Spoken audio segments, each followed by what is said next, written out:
mulai na mo na pagana ka. Mo na kari ko mulai pade. Ano ngara ni ka po ko. Ang yo ko kiin da ko na ko.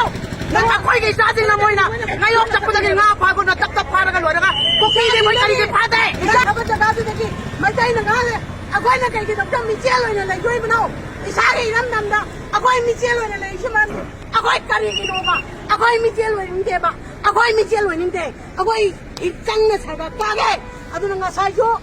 Mo'y na tawid ng mapambayam na ano na, sige, kuki na tao, galing tao mo na ure, may day na po yung sarili, ang kuki na tayo ni, ang nakasulitan na natin na, kasi ako'y na bayan, tulad sa district headquarters sila, December din lekal na kinupising, interpellance na mayan tulad kini, ako'y na kasi tao ni Base, IDP hindi na magtani, nako'y duloy na matulaw, nako'y gidamtan naman, karga ko sila pag gidamtan, ready na lang, kasi ako'y matamkang ka na banjay, sarkar kin bagay tiki gyana pa mahep pulate ba, kuki sindo, hala na ne, ako'y na sinade pa ba, ako'y nga sinade banjay, matamkang ka na tawani.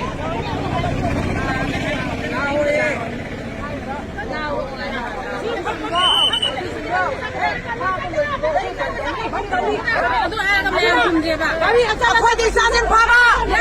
Ako'y di sasin pa ba? Ako'y di sasin pa ba? Ako'y di sasin pa ba? Ako'y di sasin pa ba? Ako'y di sasin pa ba? Kasi asok siya ba matanda? Moy dalantar ka di ako'y di punin kaya nung anong gani. Ako'y di sasin na moy na. Ngayon sa pagdagin nga pagod na taktak para ka luwa ka. Kukili mo kali kay pate. Isa sila kulay na lokat ka na.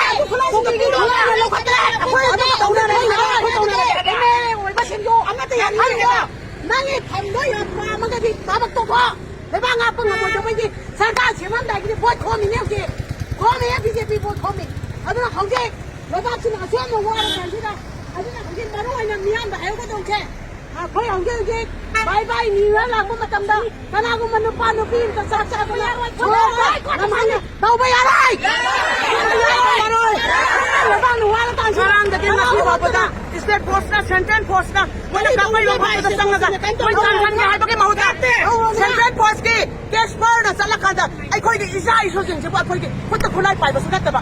Ay ko'y di, punta kan kulay pa, basulat na ba? Say, ang mamang katanga. Isa isumayang nga na ba? Patuplo.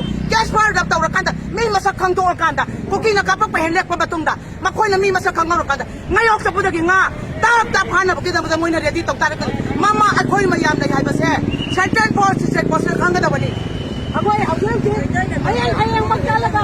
Tumong magdalaga ko'y mo na kari ko. Nang kaya ba si mayam ya ba bra? Yare! Kari ko mga sila matangin ni hay ko matapos to jadi ako'y miyam pa sana. Samson ba ay wala siya ako'y sa lete mayasa.